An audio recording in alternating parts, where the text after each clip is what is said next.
ये दोनों बेटियां कह रही हैं कि मेरी माँ और हम दोनों आपके बहुत अनन्य भक्त हैं। मेरी माँ हमेशा आपके प्रवचन सुनती रहती हैं, लेकिन इनके मन में ये विकल्प है कि सवेरे उठते ही 5 बजे से मम्मी आपके प्रवचन शुरू कर देती हैं सुनना। उस आवाज़ से हम लोगों की नींद खुल जाती है, तो हम मम्मी को मना करते हैं कि थोड़ी देर बाद सुन लेना। तो इससे हम लोगों को दोष तो नहीं लगेगा, ऐसा आपका कहना है? महान दोष, महान दोष। पहली बात तो कितने बच्चे लोग हैं जो ये कहते हैं कि मेरे मम्मी पापा आपका प्रश्न सुनते, जिज्ञासा सुनते।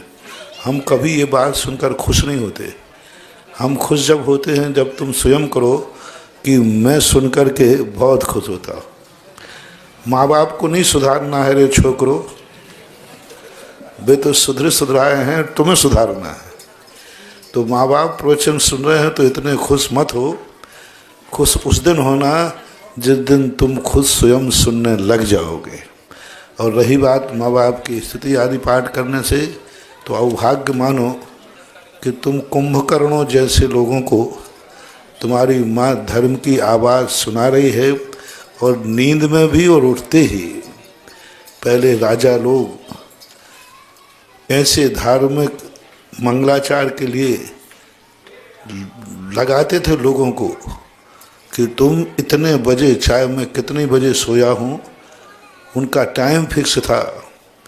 इस ब्रह्म मुहूर्त में आप लोग मंगल गान करना, और वे मंगल गान सुनते हुए मेरी नींद भंग हो तो समझ लेना तुम्हारा दिन बहुत अच्छा निकलने वाला है। किसी भक्तांबर से, किसी भगवान के जयकारे से, किसी स्तुति से नींद भंग होती है तो शुभ लक्षण समझना। और उस समय तुम्हें टेंशन होता है तो अपना दुर्भाग्य समझना, अपना दुर्भाग्य समझना। कहाँ इस कलयुग में धर्म की बात सुनाने वाले, और वो भी निद्रा भंग धर्म की बात से हो गए। दुनिया की निद्राएं भंग होती हैं ना जाने टेंशन से, कसायों से, दुनिया भर के अशुभ संकट आने पर।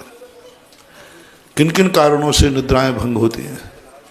लेकिन तुम भाग्यवान हो कि तुम्हारी माँ धर्म की बात सुनाकर तुम्हारी निद्रा भंग करती है। इसलिए आप लोग अभाग्य माने और उठ कर के सुने।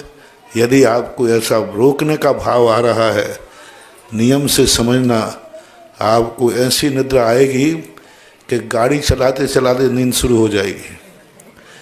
नोट गिनते गिनते झपकी लेने लग जाओगे, क्योंकि तुमने धर्म कार्य के निद्रा के समय तुमने धर्म कार्य को रोक दिया। एक निद्रा के लिए धर्म कार्य रोक दिया, ये बहुत बड़ा अपशकुन है। निद्रा भंग होवे तो हो जाए, लेकिन धर्म कार्य बंद नहीं होना चाहिए। ऐसा परिणाम आपको करना चाहिए। निद्रा आपके पूरे परिवार के भी भंग होवे तो भी माँ का स्तुति गान बंद नहीं करना। और निद्रा भंग हो जाए, निद्रा भंग हो जाएगी तो दोपहर में सो लेना, और आज भंग हो जाएगी तो कल सो लेना। लेकिन स्तुति एक दिन की छूट जाएगी, वो पुण्य लाभ द्वारा मिलने वाला नहीं है।